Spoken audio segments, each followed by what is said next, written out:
یا نبی یا نبی یا نبی یا نبی الحمدللہ رب العالمین والصلاة والسلام علی رسولہ الکریم ان اللہ و ملائکتہ یصلون علی النبی یا ایھا الذین آمنوا صلوا علیہ وسلموا تسلیما مولا صلی وسلم دائما ابدا علی حبیبک خیر الخلق کلہم۔ حدیث مبارکہ میں ہے، نماز دین کا ستون ہے، جس نے اس کو ترک کیا پس اس نے پورے دین کو منہدم کیا۔ آقا حضور صلی اللہ علیہ وآلہ وسلم نے نماز کو دین کا مرکزی ستون قرار دیا گیا ہے۔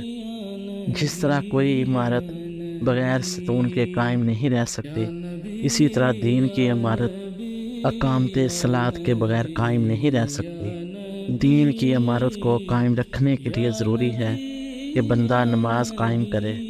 نماز ادا کرنے کی فضیلت و اہمیت کا اندازہ اس سے لگایا جا سکتا ہے کہ قرآن مجید میں تقریباً 700 مقامات پر نماز کا ذکر آیا ہے۔ قرآن پاک میں ارشاد ہے، نماز قائم رکھو اور زکوٰۃ دیا کرو اور رکوع کرنے والوں کے ساتھ مل کر رکوع کیا کرو۔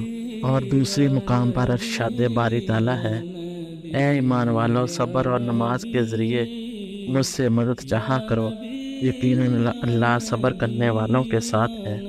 اللہ تبارک و تعالیٰ نے قرآن پاک میں ایک اور جگہ پر ارشاد فرمایا ہے، بے شک جو لوگ ایمان لائے اور انہوں نے نیک اعمال کیے اور نماز قائم کی اور زکوٰۃ دیتے رہے، ان کے لیے ان کے رب کے پاس ان کا اجر ہے اور ان پر آخرت میں نہ کوئی خوف ہوگا اور نہ وہ رنجیدہ ہوں گے۔ آقا حضور صلی اللہ علیہ وآلہ وسلم نے فرمایا، 5 نمازیں ہیں جن کو اللہ تعالیٰ نے اپنے بندوں پر فرض قرار دیا گیا ہے۔ جس نے ان نمازوں کو بہترین وضو کے ساتھ ان کے مقررہ اوقات پر ادا کیا اور ان نمازوں کو رکوع، سجود اور کامل خشوع اور خضوع کے ساتھ ادا کیا، تو ایسے شخص سے اللہ تعالیٰ کا وعدہ ہے کہ اس کی مغفرت فرما دے گا۔ اور جس نے ایسا نہیں کیا، یعنی نماز ہی نہ پڑھی یا نماز کو اچھی طرح نہ پڑھا، ایسے شخص کے لیے اللہ تعالیٰ کا کوئی وعدہ نہیں ہے، اگر چاہے تو اس کی مغفرت فرما دے اور چاہے تو اس کو عذاب دے۔ آقا حضور صلی اللہ علیہ وآلہ وسلم نے موسم سرما میں جب پتے درختوں سے گر رہے تھے باہر نکلے۔ آپ صلی اللہ علیہ وآلہ وسلم نے ایک درخت کی 2 شاخوں کو پکڑ لیا۔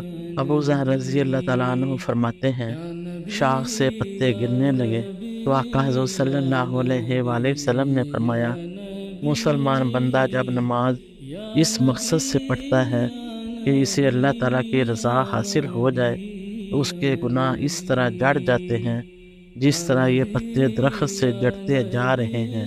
حضرت ابو ہریرہ رضی اللہ تعالیٰ عنہ سے مروی ہے کہ آقا حضور صلی اللہ علیہ وآلہ وسلم نے فرمایا، قیامت کے روز سب سے پہلے نماز کا محاسبہ ہوگا۔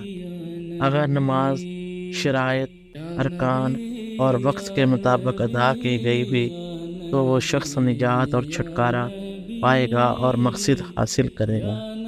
نماز ارکان اسلام میں توحید و رسالت کی شہادت کے بعد سب سے بڑا رکن ہے۔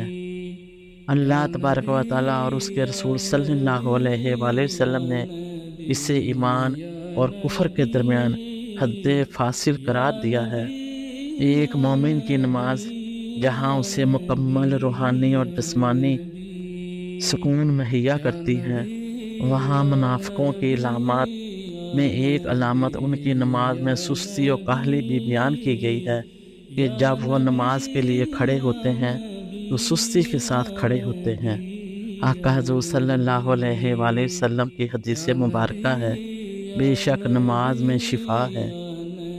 دن بھر میں ایک مسلمان پر فرض کی گئی 5 نمازوں میں سے 3 یعنی فجر، عصر اور مغرب ایسے اوقات میں ادا کی جاتی ہیں جب انسانی معدہ عام طور پر خالی ہوتا ہے، چنانچہ ان نمازوں کی رکعت کم رکھی گئی ہیں۔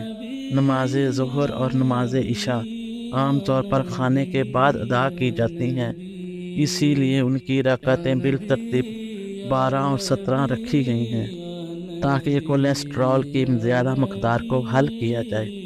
رمضان مبارک میں افطار کے بعد عام طور پر کھانے اور مشروبات کی نسبتاً زیادہ مقدار کے استعمال کی وجہ سے بدن میں کولیسٹرول کی مقدار عام دنوں سے غیر معمولی حد تک بڑھ جاتی ہے۔ اسی لیے عشاء کی 17 رکعات کے ساتھ 20 رکعات نماز تراویح بھی رکھی گئی ہے۔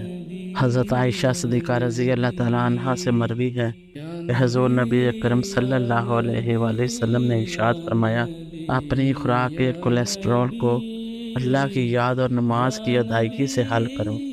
اگر ہم رسول اکرم صلی اللہ علیہ وآلہ وسلم کے ارشاد اور عمل کے مطابق 5 نمازیں ان کے مقررہ اوقات میں ادا کریں گے تو جسم کا کوئی عضو ایسا نہیں جس کی احسن طریقے سے ہلکی پھلکی ورزش نہ ہو جائے۔